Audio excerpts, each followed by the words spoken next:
I have Epichron's Nightchild. So this is a new brand. It's the same creator or creators as One Day, which I feel like that brand gets a lot of hype, especially on websites like Lucky Scent. Um, they do a lot of tea fragrances, and I feel like tea fragrances have been hyped for I don't know a few years now, especially this year. I feel like, but anyway, they started a new brand called Epichron, which has also been kind of hyped by a Lucky Scent.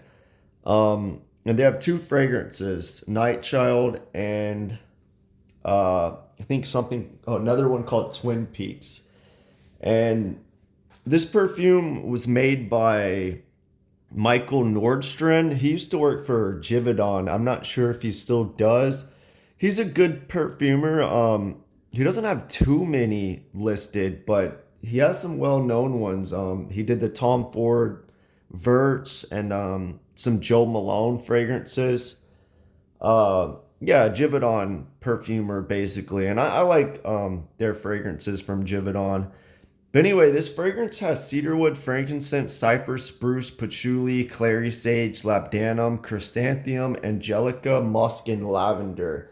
So I will say there's a little bit of like a fougere hidden in here, a lavender, but it's barely in there. It kind of pops out. I don't notice it that much. I've smelled it once and I can't really get that back. But it is overly masculine, I feel like the structure is there to be like classic masculine.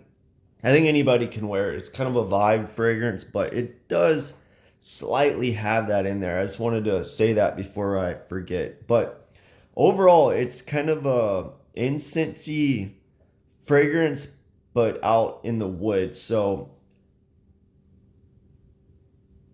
I feel like I get this, especially in the opening, this oud, and I feel like if they listed an oud note in the fragrance, I wouldn't question it. And I think it's the frankincense, cedarwood, labdanum, and spruce working together. So this kind of oud note that I'm getting, it's this smoky woody, so kind of the cedarwood and frankincense, and then that ambery labdanum, which labdanum kind of gives that funk to an amber accord, and then the spruce, the greenness. So it's kind of like an oud accord, but I'm glad they didn't list it. I would rather have the notes listed because I feel like oud accords can vary so much that just list the notes, and it gives a more accurate representation. But yeah, it does have like an oudy incense vibe to it. And I would say in the opening, kind of more of a Indian oud, like that fermented, slight, like cheese, but it's not that much. It's more so the notes than that. But that labdanum mixing with the spruce, frankincense, cedarwood, I don't know. It kind of gives me an Indian oud vibe, but also a smoky oud too. So I think that's the cedarwood and the frankincense.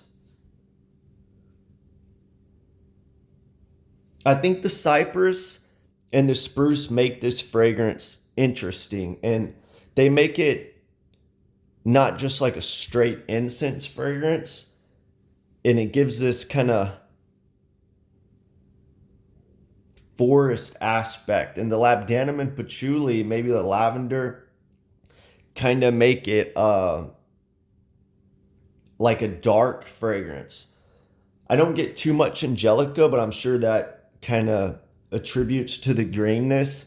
I do like this fragrance. I think it's really good. Maybe one of the better incense fragrances out there. It's an EDP and it runs 240. I think it's like 60 ml. So it's expensive. That's my only issue with this fragrance. It gets compared on For Granted Cut to Aesop's Highway and Comme des Gargons, Hinoki. I don't get that at all. I think those are very minimal incense fragrances, and this has a lot more going on. It has the greenness, the forest aspect. It's not too ISOE super and cedar incense dominant. There's a lot more going on in this fragrance. I think it's better blended. It's more interesting than those.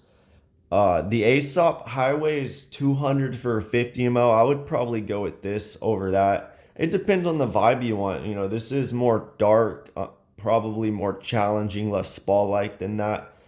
And Comes des Gargans Kyoto, I think it's like 120 for 50 ml. Not a bad deal. That is not a bad deal at all because this is double the price of that, almost per ml. So they're different though. I wouldn't even want to compare them. You know, you could compare any incense fragrance to this really, and it would be similarly, they would be similar to how, you know, the Hinoki is to this. So there's a chrysanthemum note in this, and that is interesting because there's not a lot of fragrances with that note listed. Supposedly there is an essential oil.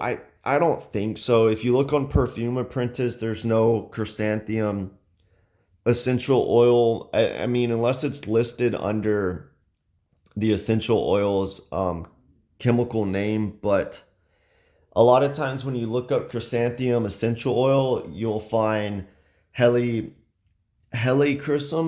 essential oil, which it's different from chrysanthemum oil. It's more of a immortelle essential oil. It gets a little confusing, but I would say it's probably immortelle essential oil. Yeah, that essential oil is not cheap. I think it's like, at least helichrysum is $10.50 per ml from what I found.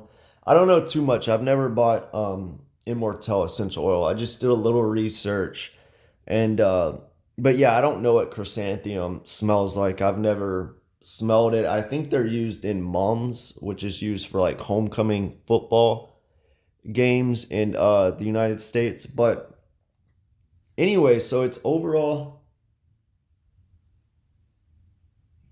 you know, you get the notes. So cedarwood, you get that. Frankincense, you get that. Cypress, spruce, you get that. And it's all blended well. Nothing.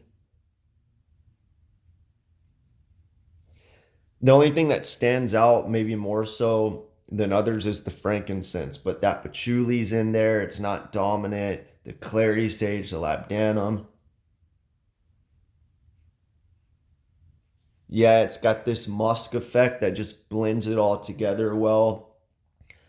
The lavender I'm not getting, but I think it adds kind of this like slight masculine vibe to it, a slight purpleness. I do get a slight purpleness to this fragrance, and it does give me this like darkness to it where I feel like it needs to be worn at night.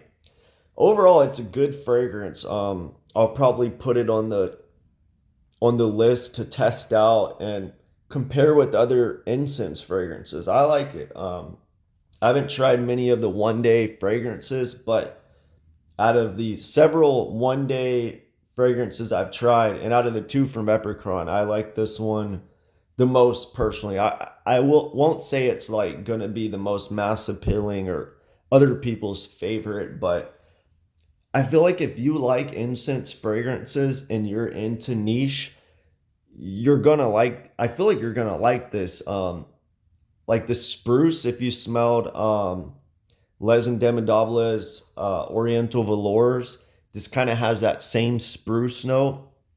Incense fragrance. It leans a little darker on the incense, not like light and uh airy like Hilly's Cardinal. It's dark and it's blended with that spruce, patchouli, cedarwood to give it that effect. But yeah, overall it's this dark, woody, um, incense fragrant with this dark green aspect, and gives off this nighttime vibe, which, the name itself says Nightchild. Yeah, I would give this one a try if you like incense fragrances. I feel like you will like it. Sample is like $6, a little pricey, but uh, yeah, try it out. And if you have, let me know what you think.